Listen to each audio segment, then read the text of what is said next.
जी ऐसा अगर आप वो पढ़ दें। और दूसरी बात यह है कि जिशान साहब, मैंने इसीलिए खत्म नबूवत से शुरू किया था। आपको पता, आपने कहा था नहीं, आप मिर्जा साहब की सच्चाई पर जाएं, और फिर मैं उनकी सच्चाई पर गया। मैंने कहा कि अगर किसी का खुदा के साथ ताल्लुक साबित होता है इस जमीन के ऊपर, अरब और अजमी से, वो मिर्जा साहब यमन दलाइल दिए।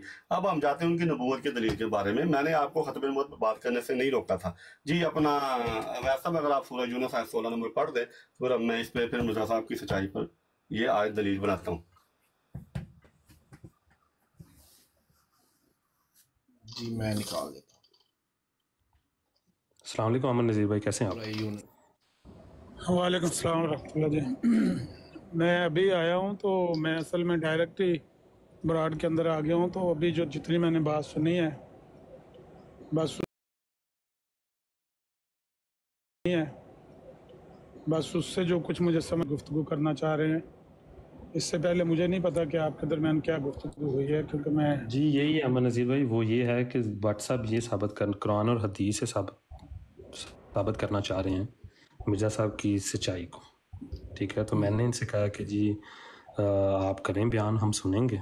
और बात तो जरा नबूवत से शुरू हुई है जिशान भाई, ये जरा नहीं, वो बात असल में बात वो ये ना, बात वो अजरा नबूवत भट्ट साहब ने बात स्टार्ट किया, ये असल में हमारा टॉपिक था नहीं, लेकिन भट्ट साहब ने स्टार्ट कर दिया, तो जिसकी वजह से फिर मैंने उसको वहीं पे ख़त्म किया अजरा नबूवत को। तो मेरा ये था कि भट्ट साहब जो है ना, पहले बज़ा मिर्ज़ा साहब की सच्चाई तो कुरान और हदीस से बयान करें ना, ठीक है ना, ताकि जो बात मेरी भट्ट साहब की हुई है ज़रा हम उसके ऊपर तो थोड़ा सा रहे ना। फिर उसके बाद आगे जाके फिर टॉपिक चेंज हो गया, फिर मिर्ज़ा साहब की बुक्स के ऊपर बात चली। मिर्ज़ा साहब की सच्चाई क्या बयान करनी है कि मिर्ज़ा साहब एक नबी हैं, ये सच्चाई बयान करनी है? नहीं, इन्होंने ये मसीह बयान मौद करना ये है कुरान, इन्होंने ये बयान करना है कुरान और हदीस से बयान करना है, कुरान की रोशनी में ये बयान करना है कि मिर्ज़ा साहब का जो दावा था वो बिल्कुल सच्चा था। कुरान की रोशनी से इन्होंने ये साबित करना है, ठीक है। और उसके बाद हदीस उनका की जो रोशनी दावा से ये कौन सा वाला, साबित जिल्ली करना है। बरूदी नबी वाला दावा? मेरी बात सुने फिर, जिल्ली बरूदी नबी वाला, मसीह मौद वाला, ईसा इब्ने मरियम वाला, या मुजद्दिद वाला? कौन सा, इन चारों में से कौन सा दावा? यार इसी के ऊपर हम आर का भट्टी साहब की ब्रोड पे बहस कर रहे हैं, तो एक ही पॉइंट में ही सारे दावे ऐसे ही भट्टी, ऐसे ही है भट्ट साहब, एक ही पॉइंट के अंदर सारे दावे। भट्ट साहब, अच्छा, भट्ट साहब हम भट्ट साहब पीछे शायद चले बिजी गए। हो गए होंगे। जिशान भाई, गुजारिश ये है कि मिर्ज़ा साहब ने अपने सच्चा या झूठा होने का भी एक पैरामीटर खुद बताया है, और दूसरा ये है कि मिर्ज़ा साहब ने अपने दावे की बुनियाद बताई है। ये दो चीज़ें जो है ना, ये फैसला कर सकती हैं। बुनियादी तौर पर ये दोनों एक ही चीज़ हैं, लेकिन इब्तदाई तौर पर आप कह सकते हैं कि इनको लहदा-लहदा आप बयान कर सकते हैं। एक तो उन्होंने कहा है कि मेरे दावे की बुनियाद हदीस नहीं है, बल्कि वो इल्हाम है जो मेरे पर नाज़िल होता है, और कुरान है। दो चीज़ों को उन्होंने बुनियाद बना के जो जो भी दावा जात किए हैं, एक तो उस तरीके से उनके दावे को देखना चाहिए कि भाई उनके दावे की बुनियाद किन बातों पर है। दो बातों पर है, एक इल्हाम है, एक कुरान है। कुरान तो पहले भी वो पढ़ते थे, अलबत्ता इल्हाम की बिना पर उन्होंने कुरान के मानी वगैरह बदले और कहा कि मुझे खुदा ने ये कुरान के नए मानी सिखाए, तो इल्हाम ही हुआ बुनियाद। इसी तरह से दूसरा जो उन्होंने मयार अपने सच्चाई और किस्म का बयान किया है, वो खुद बयान किया है और कहा है कि इससे बढ़कर कोई मुहिक इम्तिहान और हो नहीं सकता मेरे सच्चा या झूठा होने का। वो उन्होंने अपनी पेशगोई को करार दिया है। लेकिन जो ये बात हो रही है यहाँ पर, ये तो ऐसे ही है। मुझे याद आ रहा है अपने स्कूल का ज़माना कि सीरत नबी पर ना तकरीरें लिखते थे और कहते थे भाई किसका मजमून फर्स्ट आया है। सीरत नबी का मजमून आप भी लिखें, मैं भी लिखूं, ये अवैस भाई भी लिखें, देखें किसका फर्स्ट आता है। मतलब ये कोई मयार तो नहीं है ना किसी बंदे को सच्चा या झूठा करने का। ये मयार है मजमून लिखना, तफसीर लिखना, कोई तर्जमा लिखना, कोई कहानी लिखना। क्या ये मयार है किसी के सच्चा या झूठा? कैसी सादगी है भट्ट साहब की। ऐसे बात है, ये बात मैं अमन नज़ीर साहब भट्ट साहब से कह रहा हूँ कि बुक्स पे जाएंगे तो बुक से तो फिर आप किसी भी चीज़ को कहाँ भी जोड़ सकते हैं आप, ठीक है। तो बात ये है ना कि हमें कुरान जी से कोई साबित करने की कोशिश करें, हम भी जाने कि क्या बात है, तो समझाने की कोशिश तो करें हमें। बट सब ब्रॉड गिर जानी है, आप और देर पीछे रहे तो। अब कुरान मजीद भी ہم جانتے ہیں کہ مرزا صاحب شروع سے پڑھا کرتے تھے اور اس کا ترجمہ اور تفسیر وغیرہ بھی بیان کیا کرتے تھے اپنی ابتدائی کتب میں. انہوں نے کچھ باتیں کی ہیں قرآن مجید کے حوالے سے، لیکن جی قرآن السلام مجید علیکم احمد رضی صاحب، آواز آ رہی میری؟ وعلیکم السلام. جی آ رہی بٹ صاحب. اچھا احمد رضی صاحب، آپ سے تو میری بے شمار دفعہ بحث بھی ہو چکی لمبی لمبی. اب میں صرف ذیشان صاحب کو کچھ عرض کرنا چاہتا ہوں، یہ آپ کو مل کے تحقیق کر لیں پھر میرے سے بات کر لیں، کوئی مسئلہ نہیں، ٹھیک ہے؟ جی ذیشان صاحب ہم آگے چلیں. میں سورہ یونس آیت نمبر 16 پیش کر رہا تھا آپ کے سامنے. جی کریں پیش جی جی اپنا اویس صاحب اگر آپ پڑھ دیں سورہ یونس آیت نمبر 16. اویس صاحب جی میں پڑھ دیتا ہوں. کل کہہ دیجئے، کل لو اگر چاہتا اللہ میں تعالوتا ہوں، میں پڑھتا ہوں اس کو، علیکم تم پر، ولا اور نہ، ادرکم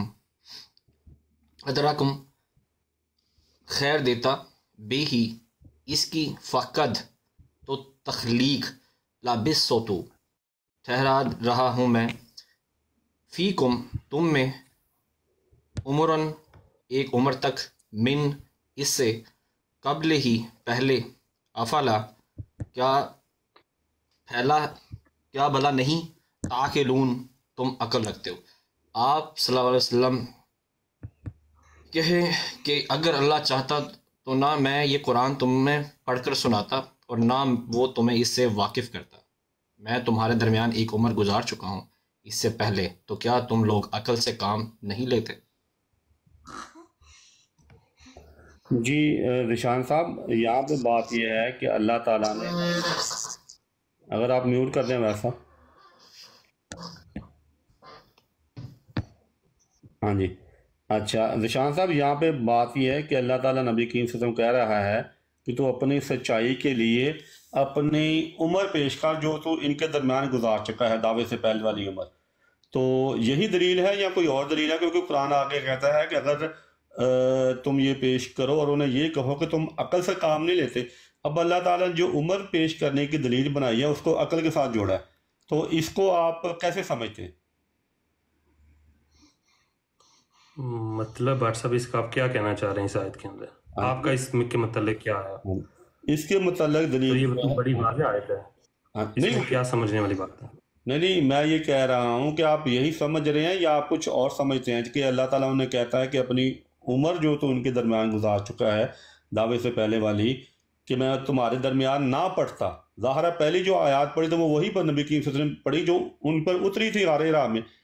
تو اب بات یہ ہے کہ اللہ یہ تعالیٰ لکھا ہوا ہے دعوے سے پہلے والی عمر لکھا ہوا ہے ویس بھائی اس کے اندر؟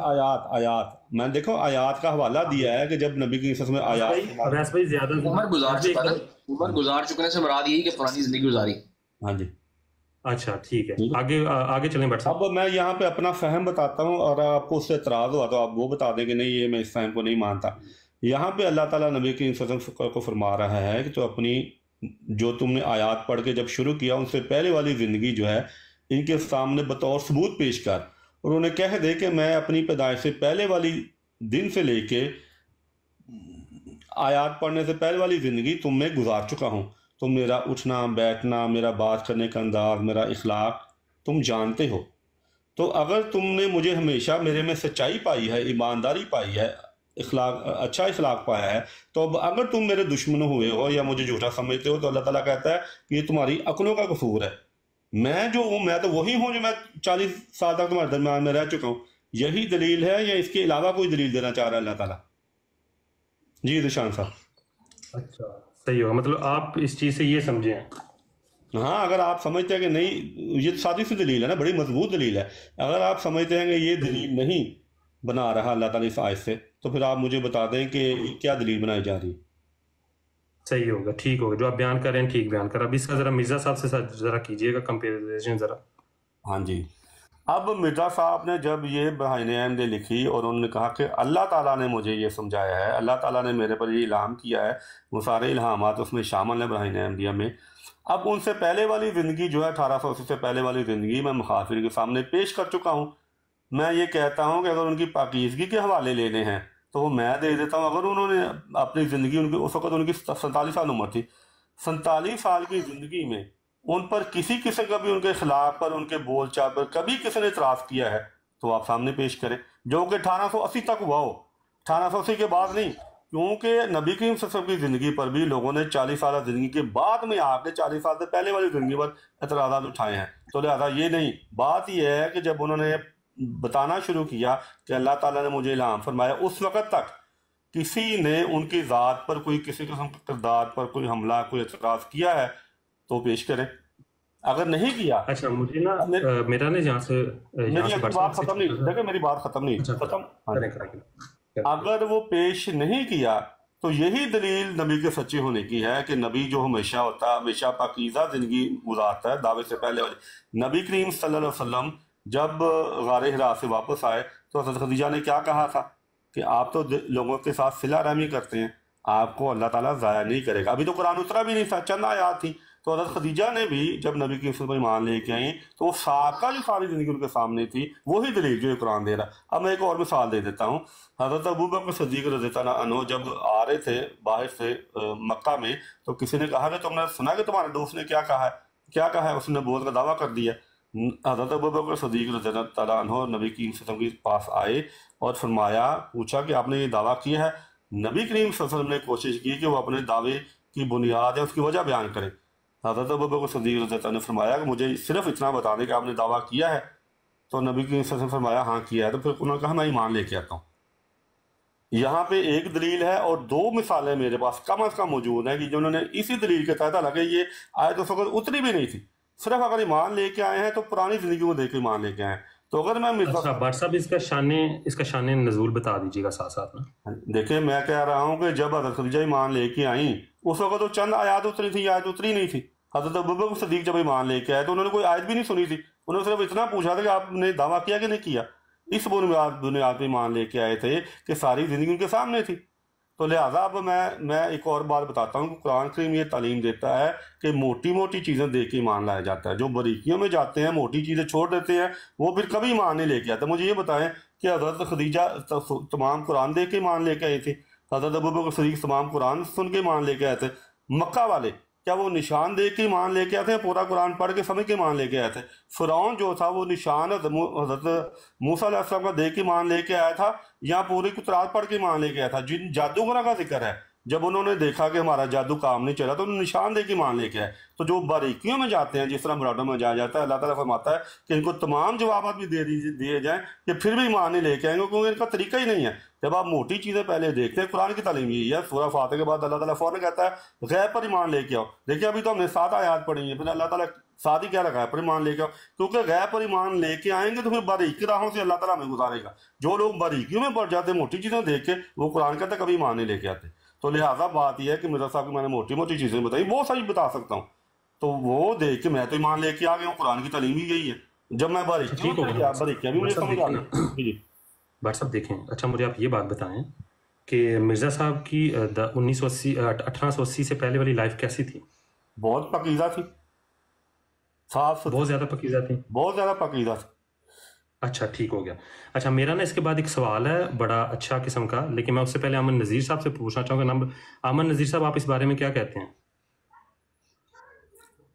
شان صاحب ایک منٹ کرنا چاہتا ہوں, ابھی میری بات کرنا چاہتا ہوں. ایک منٹ, میں صرف لمبی بات نہیں کروں گا, صاحب موقع تو دیں نا, چھوٹی سی بات کروں گا. آپ ان کے پاس جائیں, سمجھے, پھر آ جائیں, کوئی مسئلہ نہیں. بٹ صاحب سمجھانے والی بات ہی کوئی نہیں, ایسا اصول ہونا چاہیے جو سب کو قبول ہو, آپ کو بھی قبول ہو, ہمیں بھی قبول ہو. زبردستی تو نہیں ہونی چاہیے نا. آپ ایک خانہ ساز اصول میرے آگے رکھ دیں یا میں اپنے گھر کا گھڑا ہوا کوئی اصول آپ کے سامنے رکھ دوں تو وہ درست نہیں ہے. ایسا اصول ہونا چاہیے جو سب کے اوپر ایک جیسا اپلائی ہو سکتا ہو. آپ نے جو بات کہی ہے میں نے ساری سنی ہے, بٹ سب گزارش یہ ہے کہ اگر تو کسی بھی مدعی نبوت پر اس کے الہام کی وجہ سے اعتراضات, الزامات لگے ہوں کہ بھئی کیونکہ انہوں نے لوگوں کے سامنے الہامات پیش کیے ہیں, اللہ کی وحی پیش کی ہے, اللہ کا پیغام پیش کیا ہے, لوگ اس وجہ سے مخالفت کر رہے ہیں, پھر تو ٹھیک ہے, پھر تو ان الزامات کو اٹھا کے دیوار پہ مارنا چاہیے. لیکن اگر इल्ज़ामात की नोयत ही मुख्तलिफ हो, इल्ज़ामात का कोई लेना देना नहीं, बल्कि वो बंदे इल्ज़ामात लगा रहे हैं जिनको आपके इल्हामात से कोई लेना देना ही नहीं है, वो आपके करैक्टर की वजह से आप पर इल्ज़ामात लगा रहे हैं। तो फिर हमें देखना चाहिए भट्ट साहब कि भाई ये इल्ज़ामात जो हैं ये किसी पर भी लगें, उनको परखना चाहिए, वज़न उनका चेक करना चाहिए और तोल के उन पर फैसला करना चाहिए कि ये इल्ज़ामात सच्चे हैं या झूठे, भले वो किसी भी मुदय्यन बोध पर लगे। ये असूल सबके लिए होना चाहिए, नहीं कि मैं सिर्फ आपके लिए बयान कर रहा हूँ। अल्लाह के नबी सल्लल्लाहु अलैहि वसल्लम की जो बात आपने की है कि कुरान करीम की सूरह यूनुस की आयत, असल में इसका शान नज़ूल सिर्फ इतना ही है कि नबी पाक को वो मुतालबा कर रहे थे, कुफार ये मुतालबा कर रहे थे कि आप कुरान में कुछ तब्दीली करें।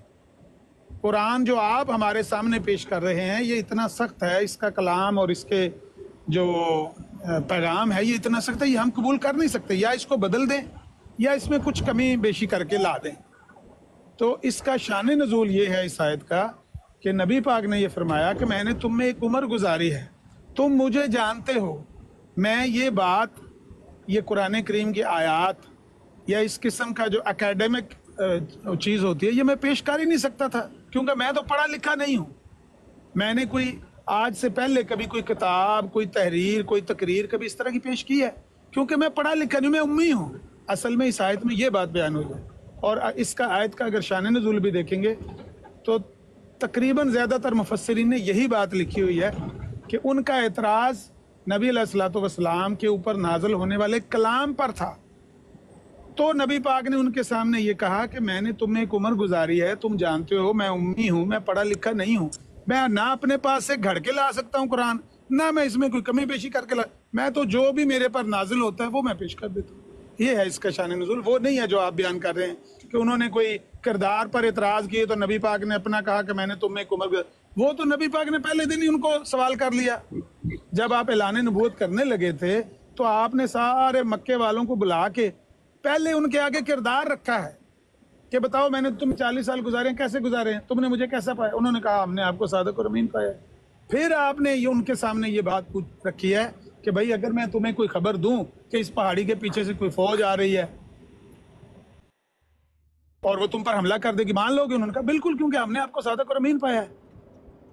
तो नबी अलैहिस्सलाम ने कहा है कुलू ला इलाहा इल्लल्लाह तुफ्लिहू, कह दो अल्लाह के अलावा कोई माबूद नहीं है, फलाह पा जाओगे। तो उन्होंने आगे से भड़कना शुरू कर दिया, इल्ज़ामात और गालियां देनी शुरू कर दी कि आप हमें इसलिए बुला रहे हैं कि हम अपने माबूदाने बातिला को छोड़। ये है सही तरीका। जो बात आप कर रहे हैं 1980 से 1880 से पहले मिर्ज़ा साहब के ऊपर कोई एतराज़ात पेश करें, 1880 से पहले आप मिर्ज़ा साहब की तारीफ में लिखा हुआ एक भी लफ्ज़ पेश कर दें, एक एक लफ्ज़ पर मैं एक एक तोला सोना आपको दूंगा। 1880 से पहले मिर्ज़ा साहब को जानता ही कोई नहीं था, ना उनकी तारीफ है ना उनकी तनकीद है। 1880 से पहले कोई किताबें लिखी गई हैं मिर्ज़ा साहब पर?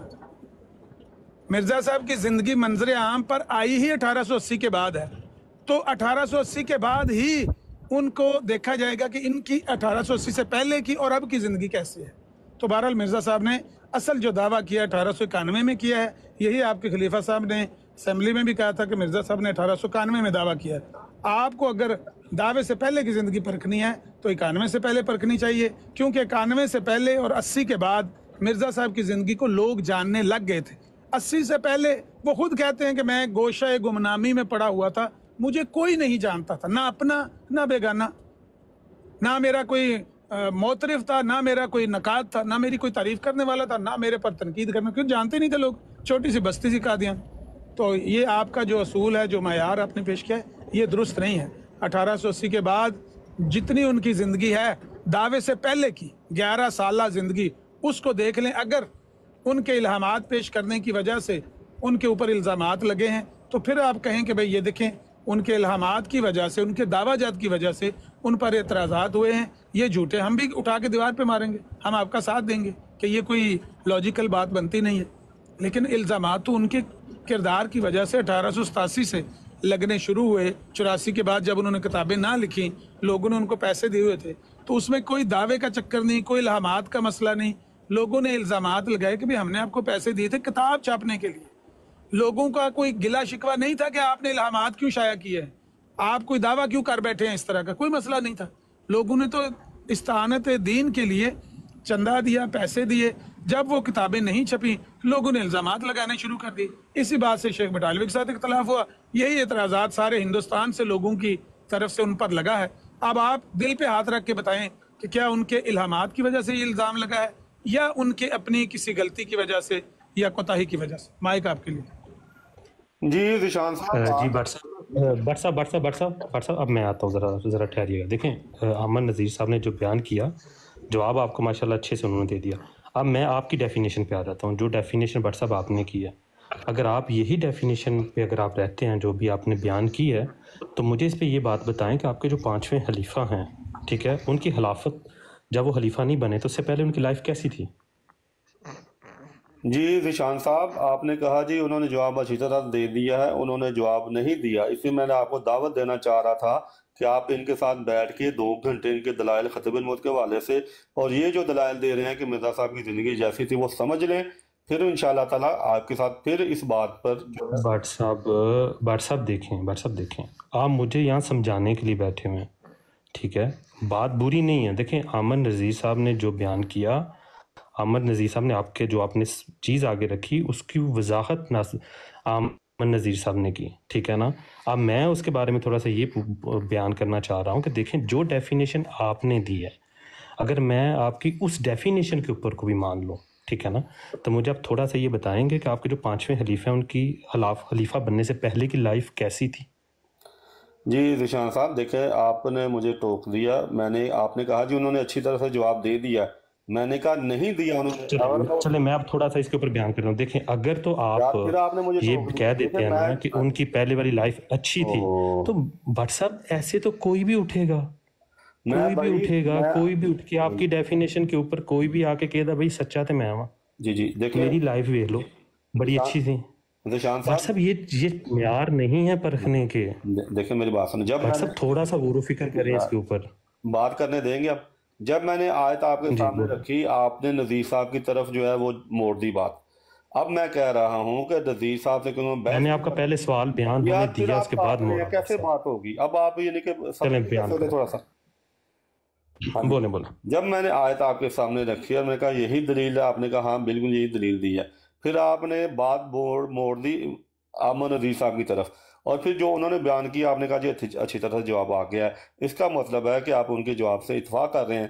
تو میں کیونکہ ان سے بحث نہیں کرنا چاہ رہا، میری بات آپ سے، اس لیے میں کہتا ہوں کہ انہوں نے جو بھی باتیں کی ہیں غلط کی ہیں، بے تکی کی ہیں، آپ ان سے سمجھ لیں، ان کے ساتھ 1-2 گھنٹہ بیٹھیں، ختم نبوت کے دلائل سمجھ لیں اور یہ والے دلائل سمجھ لیں، تو پھر انشاءاللہ. اچھا بٹ صاحب دیکھیں یہاں پر نا 2 لوگ بیٹھے ہوئے ہیں. دیکھیں میں نہ تو قادیانی ہوں، میں ہوں ایک مسلمان، ٹھیک ہے.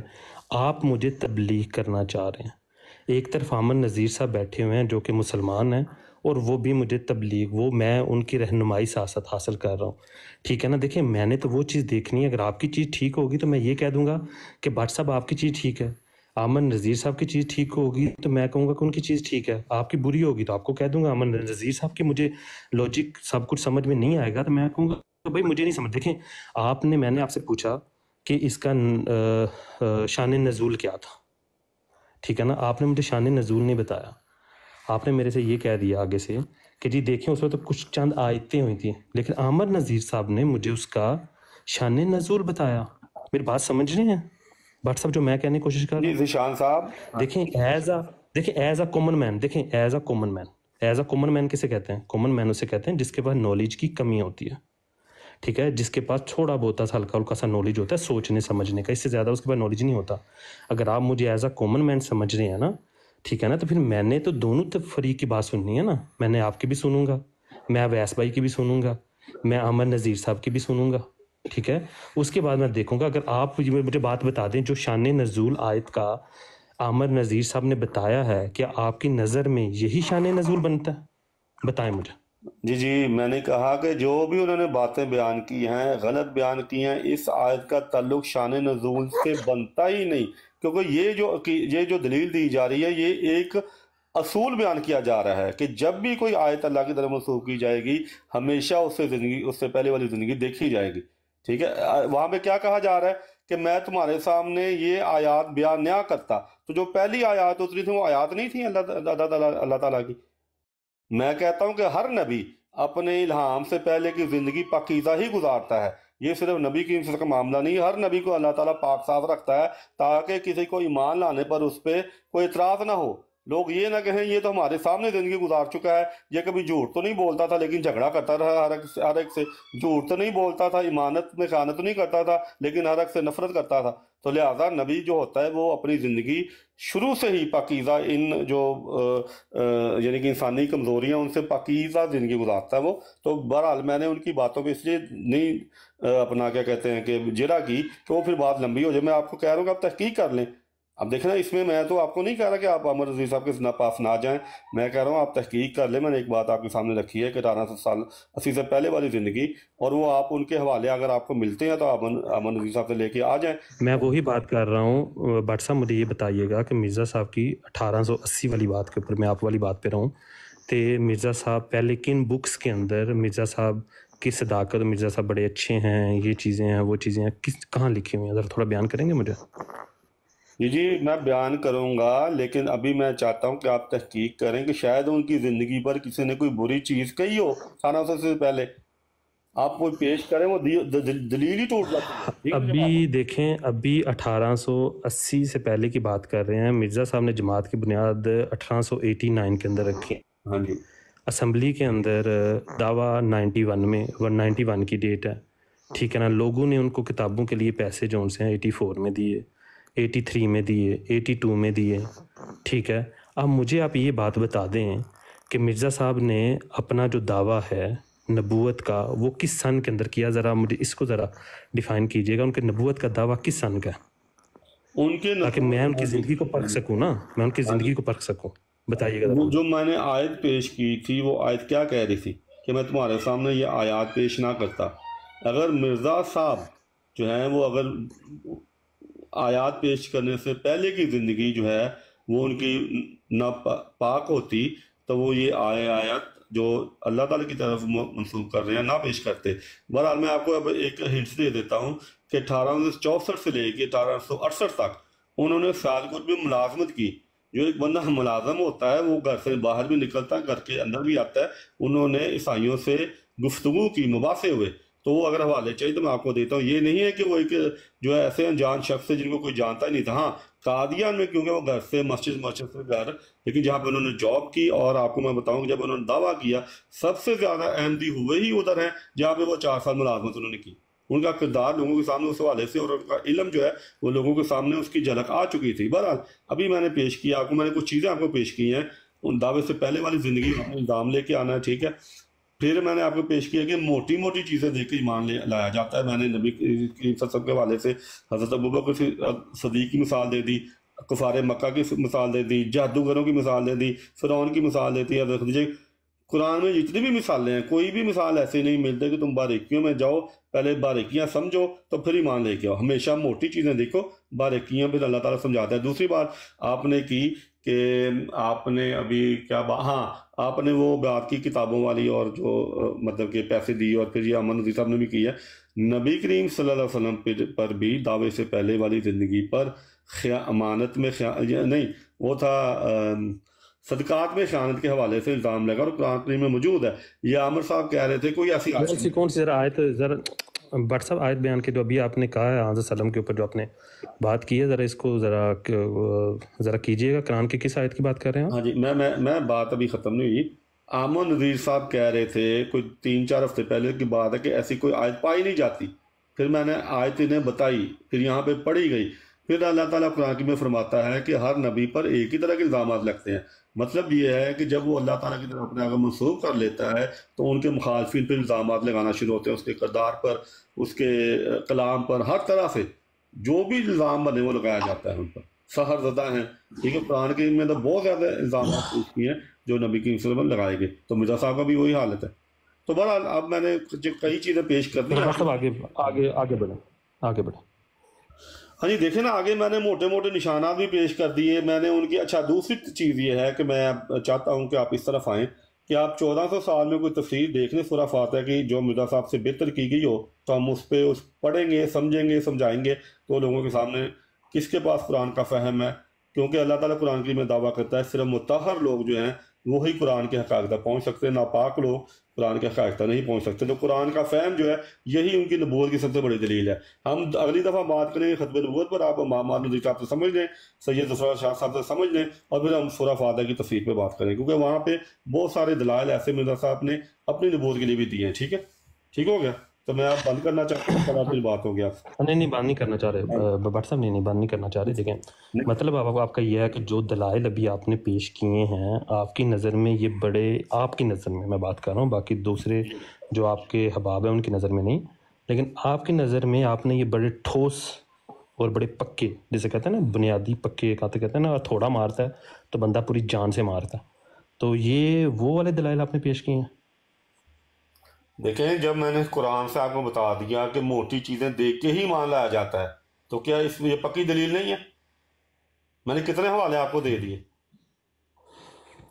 फिर मैंने जिंदगी, फिर मैंने जो उनकी जो इल्हामात है उनसे पहले वाली ज़िंदगी पेश कर दी आपके सामने। मैंने कहा भी आप तहकीक करें, ले आएँ।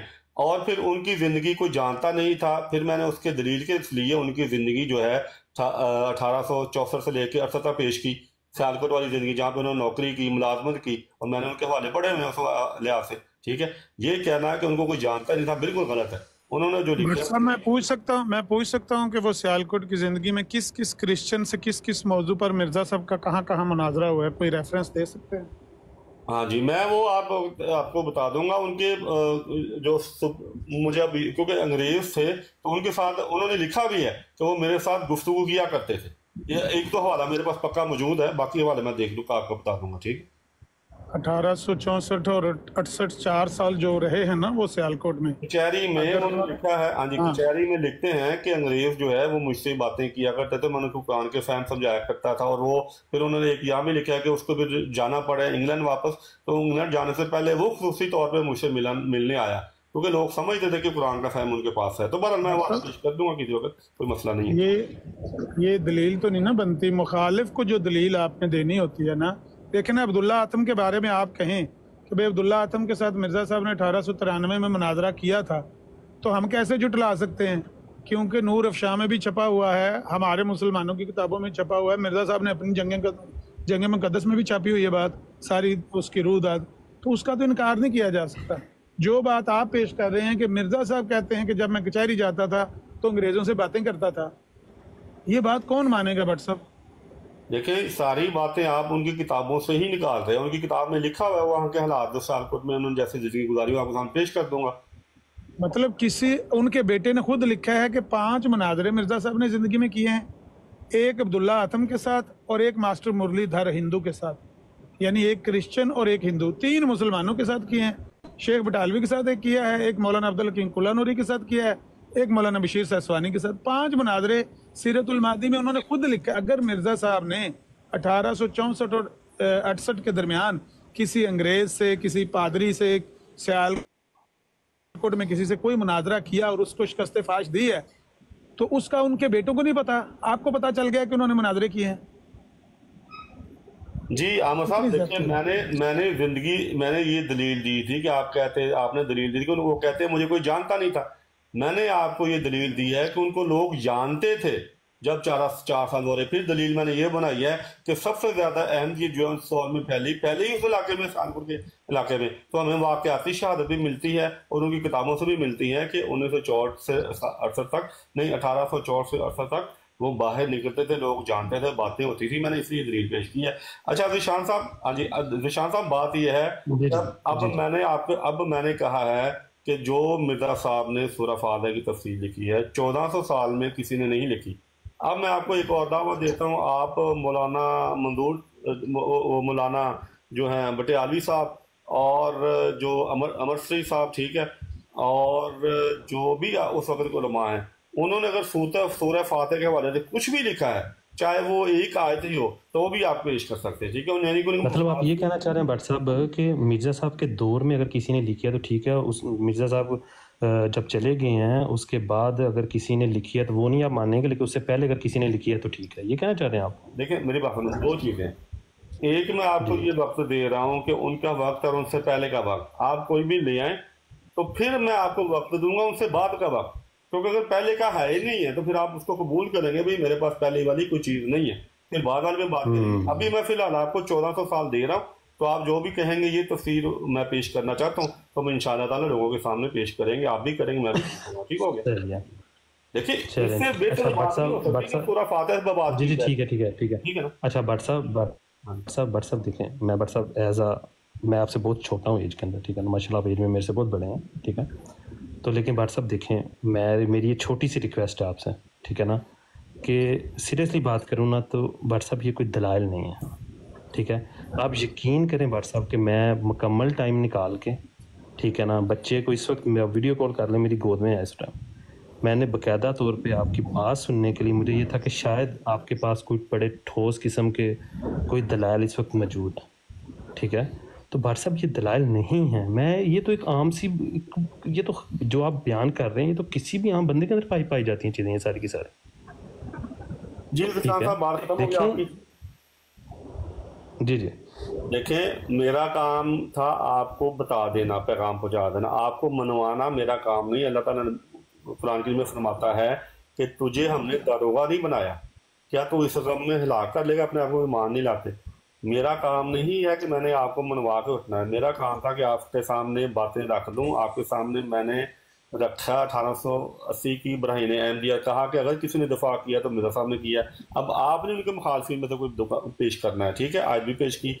फिर मैंने 1895 में मैं आपको उस दौर में ना, मैं आपको उस दौर की बयान दे मैं ढूंढ दूंगा आपको, नो इश्यूज। माशाल्लाह, ठीक है ना, यही बात होती है, दलाइल ऐसे ही होते हैं। हाँ कोई मसले वाली बात मैं आपको। मैंने 1895 में सामिसों की फांसी रखी आपके सामने, मैंने कहा देखें कोई भी मौजूद नहीं, अगर है तो आप पेश करें। मैं आपको नहीं कहता कि शायद ना हो, है तो नहीं इस्लामी फरोज की वो तो देखें, वो तो मिर्ज़ा साहब के अपना देखें, वो जो मिर्ज़ा साहब ने लिखी है ना, आपको बात बताता हूँ, देखें हर इंसान अपने माइंड से अपने दिमाग से सोचता है, वो उन्होंने सोचा उन्होंने लेन लिख दिया, ठीक है ना, ठीक है ना, उसके मुतालिक तो बहुत सारे मिल जाएंगे, आपको दे दूंगा, कोई मसले की बात नहीं। ठीक है, आप यानी कि आप वो देने से पहले अपने जो उलमा हैं पूछ लें कि ये अरबी में तफसीर मैं पेश कर सकता हूँ मिर्ज़ा साहब की तफसीर के मुकाबले में, तो फिर मैं अरबी में पेश करूँ, मैं फ़ारसी में पेश करूँ, मैंने आपको पेश करनी। मैंने आपसे पहले एक बात क्या किया, थोड़ी देर पहले मैंने आपसे कंफर्म किया भट्ट साहब, मुझे एक बात आपने बतानी है कि क्या जो तफसीर आप बयान कर रहे हैं वो किसी भी मुसलमान ममालिक ने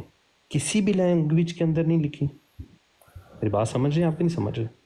देखिए हमने पाको हिंद पे नहीं रहना, इस्लाम हमारी कोई बाई जायदाद नहीं है या हमारी जागीर नहीं है इस्लाम। हाँ जी, ठीक है, हमें पाको हिंद से बाहर भी निकलना चाहिए। हाँ जी, मैं समझ गया आपकी बात। देखें जब आप दलील को समझे ही नहीं तो आप इसलिए तो कह रहे हैं कि आपको नहीं लगी दलाइल।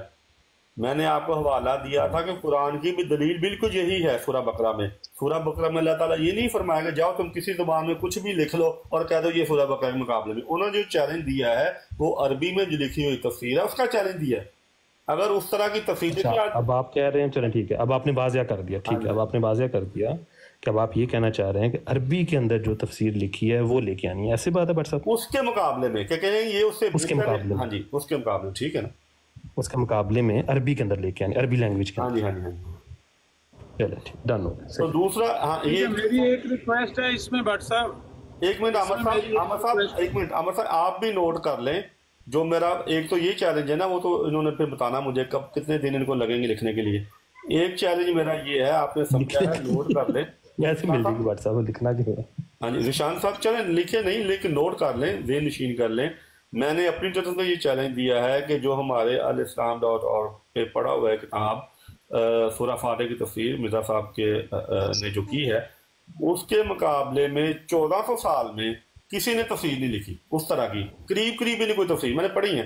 तो लिहाजा मैं आपको ये भी पेश करता हूँ कि पीर मेहर अली शाह, मोहम्मद हसन बटालवी और दूसरे जो उनके मुखालफिन उलमा से थे, आप उनकी भी ले साथ। अगर किसी ने कोई एक आयत पेश की अपने मुरीदों को समझाई है या किताब में लिखी है, आप बेशक वो ले हैं, ठीक है, तो हम मुआवजा कर लेंगे। लोग खुद ही फैसला करें, फैसला मैंने नहीं करना, लोग करेंगे सुनने वाले, ठीक हो गया?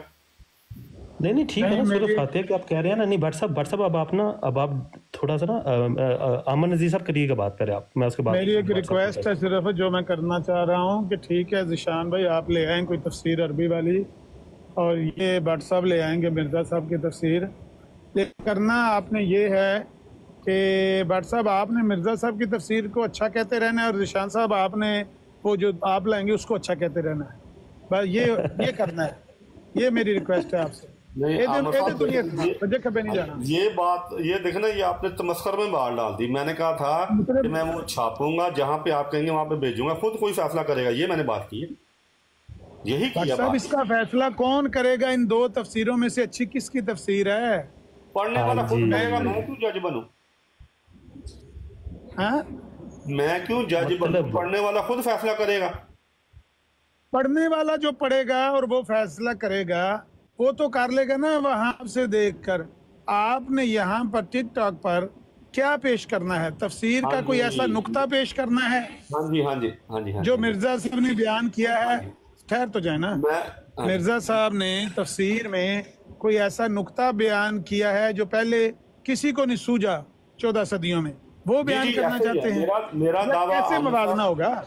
हाँ जी, मेरा दावा यही है कि जो नकात जो हकायक उन्होंने सूरह फातिहा के बयान किए हैं, उनसे पहले किसी ने उस तरह के नकात बयान नहीं किया, और उनके मुखालफिन जितने उलमा थे, मैंने कहा कि अगर एक आयत भी किसी ने कोई बयान किया ना अपने मुरीदों को या किताब में लिखी है, आप वो भी पेश करें, कोई मसला नहीं।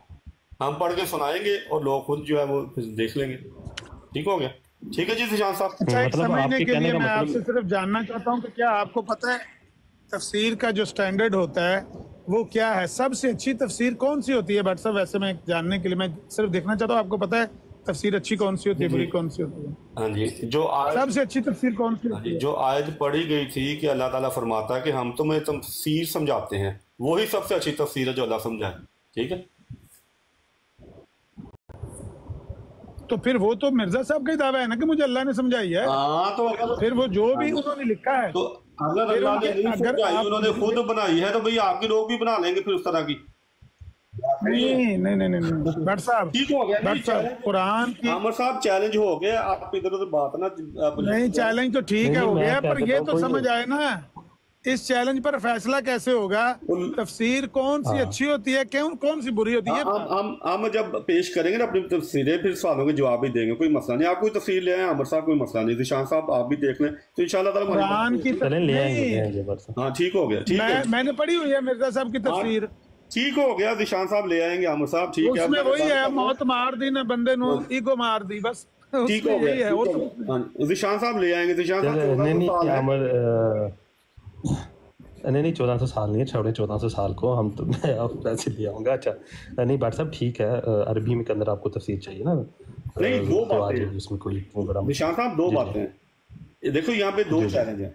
एक ये है कि मिर्जा साहब ने कहा है कि अल्लाह ताला ने मुझे खुशखबरी दी है कि जो तफसीर मैंने अरबी जुबान में लिखी है उस तरह की कोई नहीं बना सकेगा। ठीक है, मैं जो चैलेंज दे रहा हूँ, मैं कह रहा हूँ साहब वही अमन नजीर साहब कह रहे हैं कि फैसला कौन करेगा इस चीज का कि ये उस तरह की है कि नहीं है। मेरी बात तो सुने ना, मेरी बात सुने।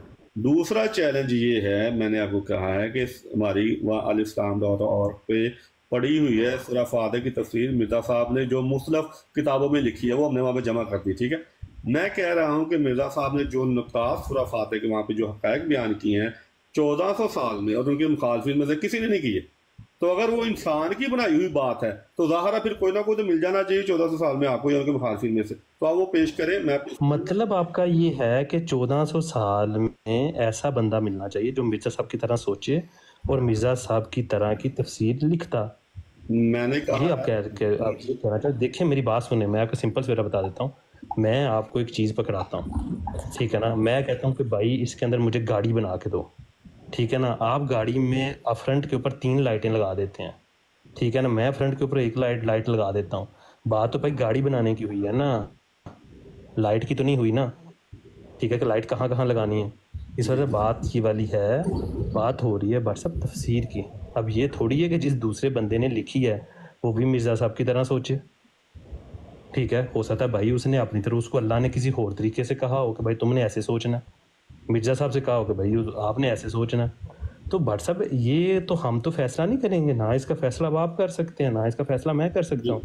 देखें ये तो सुनने वाला इस चीज़ का फैसला करेगा कि भाई तफसीर सबसे बेहतरीन किसकी है, ठीक है ना? वही अमन नज़ीर साहब कह रहे हैं कि हमें ये बात बताएं कि जब आपको मैं वो अरबी वाली तफसीर पेश करूँगा मिर्ज़ा साहब की तफसीर से अलग कोई और, तो उसका फैसला कौन करेगा? जी जिशान साहब, इसका मतलब है कि आप कुरान की दलील को समझे ही नहीं। قرآن بھی یہی کہتا ہے کہ اگر اللہ تعالیٰ کی طرف سے نہ ہوتا تو انسان اس طرح کی صورت بنا کے لے کے آ سکتا ہے، لیکن وہ نہیں بنا سکتا کیونکہ یہ انسان کا کلام ہے ہی نہیں ہے۔ تو میں کہتا ہوں کہ آپ کو دعوت، مرزا صاحب نے تو تفسیر لکھ دی نا، مرزا صاحب نے پھر کیا بنایا بٹ صاحب یہ تو انہوں بتائیں۔ نے کہا ہے کہ اللہ تعالیٰ نے مجھے سکھائی ہے، جیسے قرآن اللہ تعالیٰ نے اتارا نبی کی عزت پر، نبی کی عزت میں خود تو نہیں بنایا۔ آپ قرآن کی دلیل اچھا سوری آپ یہ کہنا چاہ رہے ہیں کہ نعوذ باللہ کہ مرزا صاحب کے اوپر کوئی کرام جیت کے کچھ الفاظ ٹائپ عربی اتری ہے؟ وہ جو مرزا صاحب نے لکھی ہے عربی زبان میں، انہوں نے کہا ہے کہ یہ اللہ تعالیٰ نے مجھے سمجھایا ہے۔ اب وہ لفظ بر لفظ یعنی کہ اس طرح اتارا گیا ہے یہ مجھے دیکھنا پڑے گا، لیکن انہوں نے کہا اللہ تعالیٰ نے مجھے، مطلب یہی آپ کہنا چاہ رہے ہیں۔ دیکھیں آپ نے مرزا صاحب کا یہ دعویٰ ہے کہ یہ میرے اوپر اتاری گئی ہے، اس کا مطلب ہے مرزا صاحب کے اوپر وہ عربی جو سی ہے وہ لفظ بائی لفظ اتاری گئی ہے۔ نہیں ضروری نہیں ہے، ایک بات ہے تو اس کا مطلب ہے کہ مرزا صاحب نے جو عربی اتاری گئی اس عربی کو کہیں اور لکھا اور اس کے بعد پھر اس کی تفسیر، بات صاحب تھوڑا کلیئر۔ بات یہ ہے کہ میری بات سنو، بعض دفعہ اگر اللہ تعالیٰ آپ کو کوئی مضمون کوئی نقطہ سمجھا دیتا ہے، ٹھیک ہے، اور اسے آپ اپنے الفاظ میں لکھ دیتے ہو اور آپ کہتے ہو کہ یہ جو نقطہ میں نے بیان کیا ہے اللہ تعالیٰ نے مجھے بیان فرمایا ہے کہ یہ کوئی اور نقطہ اس طرح جس طرح تم بیان کر رہے ہو نہیں بیان کر سکے گا، یہ بات ہے۔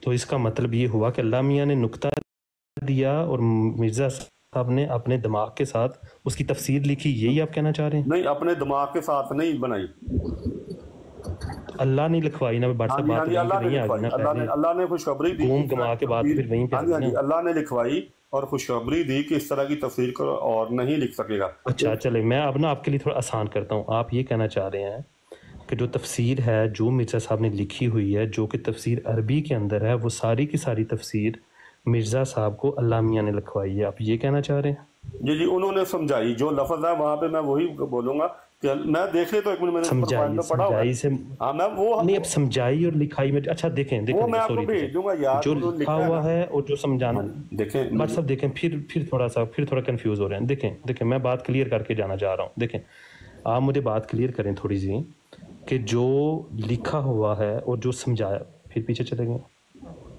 بٹ صاحب ادھر ہی ہیں؟ اچھا دیکھیں بٹ صاحب مجھے بات بتائیں، جو لکھی ہوئی تفسیر ہے وہ اللہ میاں نے لکھوائی ہے یا سمجھائی ہے؟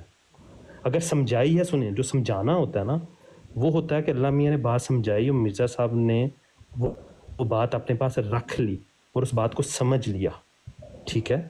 اور اگر وہ بات جو اللہ میاں نے سمجھائی ہے وہ اگر بک کے اوپر آ جائے نا، کتاب کے اوپر لکھ دی جائے، تو پھر بندہ یہ کہتا ہے کہ یہ چیز مجھے اللہ نے لکھوائی ہے۔ میری بات سمجھ رہے ہیں کہ نہیں سمجھ رہے؟ اگر سمجھائی ہے تو پھر تو مرزا صاحب کو اپنے پاس رکھنی چاہیے تھی، ٹھیک ہے نا۔ اگر آپ یہ کہتے ہیں کہ نہیں اللہ میاں نے وہ لکھوائی ہے، ٹھیک ہے نا، تو پھر میں سمجھوں گا کہ وہ چیز بک کے اوپر آنی ہے۔ دیکھیں امن نذیر صاحب ایک بات مجھے سمجھا رہے ہیں، وہ مجھے سمجھاتے ہیں کہ ذیشان تم یہ بات غلط کر رہے ہو، تمہارا یہ کام نہیں بنتا، یہ وہ ادھر ادھر۔ تو میں نے وہ بات سمجھ لی اور میں نے اپنے دماغ کے اندر رکھ لی، اور میں لوگوں سے کہوں گا جی دیکھو جی مجھے یہ والی بات نا امن نذیر صاحب نے سمجھائی تھی کہ جوتا ایسے پہنتے ہیں، ایسے نہیں پہنتے، ٹھیک ہے۔ اب اس چیز کو میں بک کے اندر شائع کر دوں اور میں پوری دنیا کو بتاتا رہوں، تو اس کا مطلب یہ ہے کہ وہ مجھے احمد نذیر صاحب نے لکھوائی ہے اور ساتھ حکم بھی دیا ہے کہ اس چیز کو تم لوگوں میں بیان کرو۔ تو اس کا مطلب ہے کہ اگر مرزا صاحب کو وہ والی لکھوائی گئی ہے تو اس کا مطلب یہ ہے کہ مرزا صاحب کو کہا گیا ہے کہ یہ آپ لکھیں اور ایز اس کو لوگوں تک پہنچائیں۔ یہی ہو سکتے ہیں نا الہام؟ جی یہی ہے۔ انہوں نے کہا ہے کہ اللہ تعالیٰ نے مجھے خوشخبری دی ہے کہ کوئی دوسرا اس قسم کی اس طرح کی تفسیر نہیں لکھ سکے گا، اور انہوں نے بطور چیلنج پیش کیا اپنی تفسیر کو عربی والے کو، ٹھیک ہے۔ مطلب کہ یہ لکھوائی گئی ہے، آپ کے کہنے کا مطلب ہے جو تفسیر لکھوائی گئی ہے وہ اللہ کی طرف سے لکھوائی گئی ہے، عربی میں، عربی کے اندر وہ تفسیر اللہ کی طرف سے لکھوائی گئی ہے، اور ساتھ حکم بھی دیا گیا ہے کہ اس طرح کی کوئی بھی نہیں لکھ سکتا۔ مطلب یہ ہے کہ اب لوگوں میں اس کو پھیلا دو۔ ہاں جی تو 130 سال ہو گئے، ابھی کسی نے کہا جی یہ تفسیر میں اس کے مقابلے میں یہ لکھتا ہوں۔ بہرحال آپ کوشش کریں۔ مقابلہ کیا کرنا ہے؟ مقابلہ کیسے؟ دیکھیں اب آپ بات کو گھما نہیں، میں نے ان کو کہہ دیا ہے جیسے قرآن کا دعویٰ ہے، کوئی بھی آیت سورہ بقرہ کی طرح کوئی صورت بنا کے نہیں لے کے آیا، وہ دلیل اپنے یہاں پہ موجود ہے۔ جب کوئی بنا کے لے کے آئے گا پھر ہم پرکھیں گے ہاں سورہ بقرہ کی دلیل ٹوٹتی ہے کہ نہیں ٹوٹتی، ٹھیک ہے نا۔ تو مرزا صاحب کی تفسیر اب یہاں پہ موجود ہے، جب کوئی پیش کرے گا اپنی پھر ہم دیکھیں گے وہ دلیل ٹوٹتی ہے کہ نہیں ٹوٹتی۔ تو ایک تو یہ ذیشان صاحب آپ احمد نذیر صاحب کو کہیں یہ بھی کسی آیت کی کوئی تفسیر لے کے آپ کو دے دیں، تو 1400 سال لے لیں نہیں میں آپ اور کے احمد نذیر صاحب کو بھی ساتھ لے لیں، ٹھیک ہے؟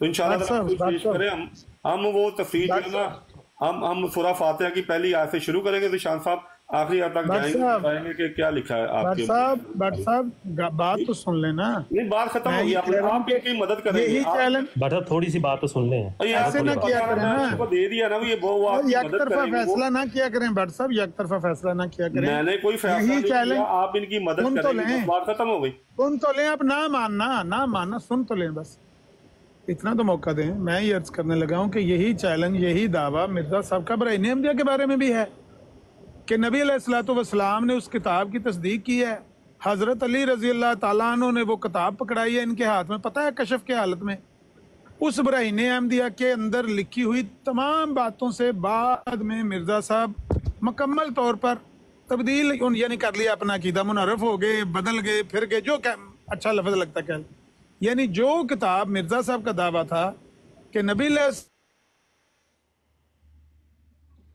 آواز نہیں آ رہی واقعی کا وَإِذْ قَالَ اللَّهُ يَا عِيسَىٰ إِنِّي مُتَوَفِّيكَ وَرَافِعُكَ إِلَيَّ، اے عیسیٰ میں تجھے پوری نعمت دوں گا اور اپنی طرف اٹھا لوں گا، یہ براہین احمدیہ میں لکھا، نبی پاک نے تصدیق کی کہ یہ صحیح ہے۔ اس کے بعد مرزا صاحب نے کہا کہ نہیں، اب تو مجھے خدا تعالیٰ نے یہ بتایا ہے کہ عیسیٰ فوت ہو گئے۔ اسی طرح سے دیگر قرآن کی آیت وَإِذْ قَالَ اللَّهُ يَا عِيسَىٰ إِنِّي مُتَوَفِّيكَ وَرَافِعُكَ إِلَيَّ کے علاوہ بھی هُوَ الَّذِي أَرْسَلَ رَسُولَهُ بِالْهُدَىٰ وَدِينِ الْحَقِّ لِيُظْهِرَهُ عَلَى الدِّينِ كُلِّهِ، یہ آیت لکھی مرزا صاحب نے براہین احمدیہ میں، اور اس کی تفسیر یہ لکھی اور نے تصدیق کی اس کی کہ عیسیٰ ابن مریم جب قرب قیامت میں آسمان سے نازل ہوں گے تو اسلام جمیع آفاق میں ان کے ہاتھوں پھیل جائے گا، یہ نبی پاک نے تصدیق کی اس کتاب کی، بعد میں یہ بدل گیا۔ تو اگر آپ یہ سورۃ فاتحہ کا وہ دعویٰ کرتے ہیں، میں ختم کرنے لگا ہوں، آپ اگر وہ سورۃ فاتحہ کا دعویٰ کرتے ہیں کہ مجھے اللہ تعالیٰ نے بتایا ہے، اللہ تعالیٰ نے بتایا ہے، تو یہ چیلنج جو ہوتا ہے، یہ دعویٰ جو ہوتا ہے، یہ دلیل تو نہیں نہ ہوتی۔ اس طرح کا دعویٰ تو انہوں نے پہلے بھی کیا، خود ہی اپنے دعوے کو ختم کر دیا، تو یہ دعویٰ بھی کیا معنی رکھتا ہے، کیا حیثیت رکھتا ہے؟ ٹھیک ہو گیا۔ اچھا ذیشان صاحب، ہمارے اب 3 نکات ہیں، آپ ان پہ ہماری بات ہوگی۔ ایک تو ختم نبوت والا عقیدہ، دوسرا ہے کہ سورہ فاتحہ کی عربی تفسیر، تیسرا ہے کہ اردو میں ہم سورہ فاتحہ کو یہاں پہ بیان کریں گے۔ آپ اپنی مفسر کی کسی کو بھی لے لیں 1400 سال میں، مجھے بتا دیں اور میں مرزا صاحب کی لے لوں گا۔ ہم پہلی آیت سے شروع کریں گے اور انشاءاللہ لوگوں کو فائدہ ہوگا، لوگوں کے فہم میں اضافہ ہوگا، قرآن کی تعلیم پھیلے گی، ٹھیک ہے؟ تو انشاءاللہ تعالیٰ آپ احمد نذیر صاحب کو بھی بطور جو ہے نا اپنا معاون لے لیں تاکہ یہ آپ کی مدد کریں، ٹھیک ہے جی احمد نذیر صاحب؟ جی میں احمد نذیر صاحب کے ساتھ اویس بھائی کو بھی لوں گا، زیاد صاحب کو بھی لوں گا، ہاں لے ہاں جی ٹھیک ہو گیا۔ آپ کا دعویٰ ہی سمجھ نہیں آ رہا کہ آپ یہ دعویٰ کس طرح کر رہے ہیں کہ تفصیل بند اب کرنی ہے براڈ، میں پہلے ہی بند کرنا چاہ رہا تھا انشاءاللہ۔ اچھا بٹ صاحب ایک سیکنڈ دیکھیں بٹ صاحب، میں بھی آیا ہوں آپ کے پاس، ٹھیک ہے نا؟ کوئی بات نہیں، احمد نذیر صاحب لاسٹ بات کرنا چاہ رہے ہیں، ذرا ان کو کر لینے دیں تھوڑی سی۔ جی احمد نذیر صاحب کیا کہنا چاہ رہے تھے؟ ان کے نیٹ کا کہنا چاہ رہا تھا جی آپ امام فخر الدین رازی کی تفسیر پڑھنی شروع کر دیں، میں شاہ ولی اللہ کی پڑھنی شروع کر دیتا ہوں، یا جلال الدین سیوطی کی پڑھنا شروع کر دیتا ہوں، کون فیصلہ کرے کہ بھائی ان دونوں میں سے صحیح کس کی ہے؟ مان لیجئے جس طرح بٹ صاحب نے فرمایا ہے کہ اگر ایک بندے کا یہ دعویٰ ہے کہ مجھے خدا نے بتایا ہے، بھائی ہم نے اگر اس کو یہ مان لیا، اس کا یہ دعویٰ مان لیا کہ اس کو خدا نے بتایا، پھر تو اس نے جو کچھ بھی اس کے اندر لکھا ہوا ہے آپ کہیں گے یہ نکات اللہ ہے، کیونکہ اس کا دعویٰ ہے کہ خدا نے بتائے ہیں۔ اگر ہم مانتے ہی نہیں ہیں کہ اس کو خدا نے بتایا ہے تو اس کی لکھی ہوئی بات کی کیا اہمیت ہے؟ تفسیر ہی ہے نا، تفسیر میں جو کچھ انہوں نے لکھا ہوا ہے، میں نے عرض کیا، میں نے وہ پڑھی ہوئی ہے، سوائے اپنی ذات کو پیش کرنے کو کچھ بھی نہیں ہے اس میں، صرف اپنی ذاتیات کو اس میں۔ نذیر صاحب مجھے آپ تھوڑا سا اس بارے میں بتائے گا کہ فیصلہ ہم کیسے کروائیں گے؟ مثال کے طور پہ چلو آپ یہ بات مانتے ہیں، میں یہ بات مانتا ہوں کہ وہ مرزا صاحب نے خود سے لکھی ہے، مرزا صاحب کو لکھوائی نہیں گئی، یہ آپ بھی مانتے ہیں، یہ میں بھی مانتا ہوں، ٹھیک ہے؟ اب مجھے یہ بات بیان کریں کہ جب ہم بٹ صاحب کے سامنے اگلے دن آ کے بیٹھیں گے اور بیٹھ کے جب ہم اپنوں کے پڑھیں گے اور مرزا یہ کیا اس کا نام ہے بٹ صاحب اپنے مرزا صاحب کا پڑھیں گے، تو فیصلہ ہم کیسے کروائیں گے؟ آپ مجھے تھوڑا سا بتائیں کہ کون فیصلہ کرنے کے لیے، کس کو ہم بٹھائیں یہاں پر اب فیصلے کے لیے؟ یہی سوال میں پچھلے 15 منٹ سے بھائی جان کر رہا ہوں کہ اس طرح فیصلہ کیسے ہوگا؟ کون فیصلہ کرے گا کہ یہ بہتر ہے وہ نہیں بہتر؟ جی ذیشان صاحب دیکھیں، میں تفسیر پڑھوں گا تو آپ اگر کوئی سوال وہاں پہ کرنا ہوا کریں، آپ تفسیر پڑھیں گے، میرے ذہن میں کوئی سوال آیا تو میں کروں گا، اور فیصلہ جو ہے قرآن کا کس نے فیصلہ کیا؟ ہر ایک نے خود ہی کرنا ہے نا۔ तो वाला कोई खुद फैसला करेगा, मैं तो जज बन के नहीं बैठ रहा ना, आपको कह रहा हूँ अगर आपने जज बनना है तो आप बन जाए, मुझे कोई मसला नहीं, मैं नहीं बनूंगा। मतलब आपका ये है कि हम जस्ट आके पढ़ें, तफसीर पर सवाल कर लेंगे, चलें छोड़ देते बाकी बातें छोड़ दें। इंशाल्लाह ताला फिर आपसे बात होगी, तफसीर आप तफसीर आप पढ़ के सुनाइएगा तो उस पर सवाल कर लेंगे, बात खत्म हो जाती है। बाकी दूसरी तफसीरें लाने की जरूरत नहीं नहीं नहीं नहीं नहीं मुकाबले में मैं कह रहा हूँ कि उनकी ले आऊंगा, नहीं अमन नजीर फैसला नहीं हो सकता मुकाबले में, शाह साहब ले आएंगे ना आपकी, नहीं मैं ले आऊंगा अमन नजीर साहब, कोई टेंशन वाली बात नहीं, मैं ले आऊंगा, इसमें ऐसा कोई नहीं है। देखिए हमें जब पता है, सुने जब हमें पता है इस बात का कि मिर्ज़ा साहब की जो तफसीर है वो मिर्ज़ा साहब ने खुद लिखी है, तो कोई बात नहीं, मैं ले आऊँगा किसी को। और अमन नज़ीर साहब ने जैसे कहा है कि वो मिर्ज़ा साहब की तफसीर के ऊपर सवालात करेंगे तो उनका पूरा हक है, क्योंकि मैंने तो आपको ये बात पहले कह दी है कि मैं अमन नज़ीर साहब को भी ले साथ आएंगे, सियाल साहब भी आएंगे, अवैस भी आएगा, ठीक है। और उसके बाद वो दो क्या था उसका कल वाले भाई का नाम से निकल गया मुझे, वलीद आना चाहे तो शान साहब देखिए हमने कोई मुनाजरा थोड़ी करना है, आपने तफसीर बयान नहीं मुनाजरा नहीं है, सवालात है ना। देखिए मुनाजरा मैं जो तफसीर बयान करूंगा आपके सवालात हुए तो जरूर मैं जवाब दूंगा, कोई मसला नहीं, ठीक है। हाँ बिल्कुल ऐसे ही है, हमारी पे भी कर लीजिएगा, बिल्कुल बहुत अच्छी बात है। हाँ यही बात, इस तरह बात कोई बात नहीं। हाँ जी, तो मैं एक और दरख्वास्त करूंगा कि जो ये खतबे नबूवत का अकीदा ना पहले हम बयान कर चुके थे, यही एक कलीदी दलील है या इधर या उधर, तो उसके जो दलाइल है वो आप अमन नज़ीर साहब से सीख लें, सैयद रसूलुल्लाह शाह साहब से नहीं सीखने की ज़रूरत ही नहीं है वैसे। नहीं देखें बट साहब, देखें बताऊँ क्या बात है, अगर आप खत्म नबूवत के ऊपर जाते ना तो एक मेरे मैं बहस में चले जाना था आपके साथ, आपने मेरे साथ बहस में चले जाना था, ठीक है ना। जो हमारी गुड विल में बात हो रही थी ना वो नहीं हो पानी थी। मेरी बात समझ रहे हैं कि नहीं समझ रहे? ठीक है, नहीं क्योंकि आपने ऐसा नहीं है। देखें मैं जैसे अब आपसे प्यार से बात कर रहा हूँ ना, अगर आप मेरे मुखालिफ भी हैं, आप पता आप मुझे क्या समझते हैं, मुझे भी पता मैं आपको क्या समझता हूँ, आपको पता है, तो हम फिर भी प्यार से बात करें। अभी मुर्शिद साहब से बात हुई थी 4 दिन पहले, वो जो ट्रूथ सच्चे साहबा की मुराद पे, अभी भी मेरे दोस्त हैं वो, मसला नहीं, मैंने दलाइल दी, उन्होंने दलाइल दी खतबे नबूवत पर, ठीक है, लेकिन मेरे दिल में उनके लिए ज़रा भी नफरत नहीं, बुग़्ज़ नहीं है। अभी आएंगे मैं प्यार से बोलूँगा, उन्होंने मुझे कभी कोई गलत नहीं कहा, हमारे किसी अकाबर को गलत नहीं कहा, मैं चाय भी पी सकता हूँ, दावत देख सकता हूँ, खाने भी जा सकते हैं, कोई मसला नहीं, उनकी कोई शादी होगी मैं चला जाऊँगा।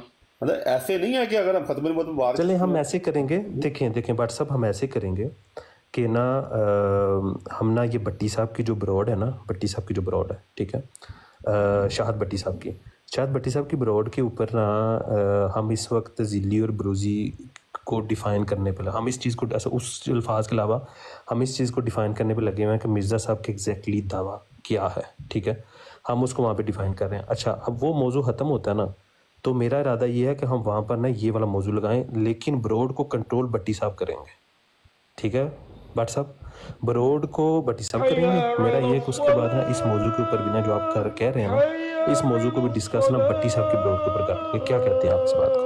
देखिए उनका टाइम कनाडा का, हमारा टाइम यूरोप का है, आपका और मेरा अमल कोई मसला नहीं है। देखें अगर उनका कनाडा का भी हो रहा है तो हमारे यूरोप के 12 के टाइम होता है, यहाँ पे कोई मसला हुआ आपको? नहीं यहाँ का नहीं। देखें बताऊँ क्या बात है, देखिए मैं ये चाहता हूँ कि ब्रॉड का जो कंट्रोल है ना वो न्यूट्रल बंदे के हाथ में हो।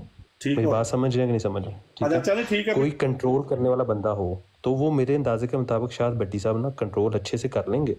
तो मेरा है कि वहाँ पर ना इस मौजू के ऊपर भी गुफ्तगू, मैं इस मौजू पे वाकई गुफ्तगू करना चाहता हूँ, इसमें कोई नहीं है। मैं चाहता हूँ कि आप ज़रा थोड़ा सा जो आपके पास नॉलेज है ना, आप थोड़ा सा नॉलेज निकाल लें, थोड़ा सा दें, मतलब कि पता मुझे चले कि भट्ट साहब एग्जैक्टली क्या ना क्या चाहते हैं, ठीक है ना। मैं भी थोड़ा समझने की कोशिश करूँ भट्ट साहब एग्जैक्टली क्या चाह रहे हैं, ठीक है ना। ठीक हो गया।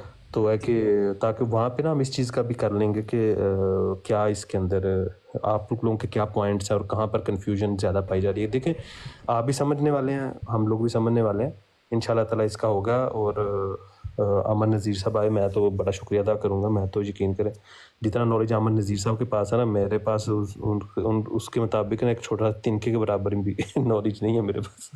जज़ाकल्लाह अमन नज़ीर साहब। अच्छा ठीक है, फिर मैं आपको क्योंकि बंद करने लगा हूँ। निशान साहब 3 पॉइंट है, अमन साहब बड़ा मेहरबानी। अच्छा 3 पॉइंट है, एक खत्म वाला प्रोग्राम है, उस दिन आपने तफसीर मिर्जा साहब की पेश करनी है, वो तो अभी खुद इनके पास मेरा व्हाट्सएप नंबर है। अच्छा हाँ नहीं आमर नज़ीर साहब वो मैं देखूँ, क्योंकि मुझे दूसरी लानी है ना, तो वो ब्रॉड के ऊपर आते रहते हैं, तो वो मैं भट्ट साहब के साथ ना प्रोग्राम बना के ना, तो अमर नज़ीर साहब मैं उससे पहले आपसे रब्ता कर लूँगा सबसे पहले। ठीक है, मैंने समझा शायद कल का प्रोग्राम है तो नहीं कल का नहीं है, नहीं कल का नहीं है क्योंकि कल का नहीं, लेकिन ये ऐसे ही है, दो तीन दिन में इंशाल्लाह ताला हो जाएगा। और मैं आपको ना पहले व्हाट्सएप से टाइम बनाने से पहले मैं आपसे ज़रूर रब्ता करूँगा, और आपसे भी टाइम लेने के बाद फिर ही व्हाट्सएप को भी कंफर्मेशन इसकी दे दूँगा। अच्छा ज़िशान साहब, अब 3 पॉइंट है, फिर तो क्या मैंने फिर बंद कर देना, ये नीचे जो सुनने वाले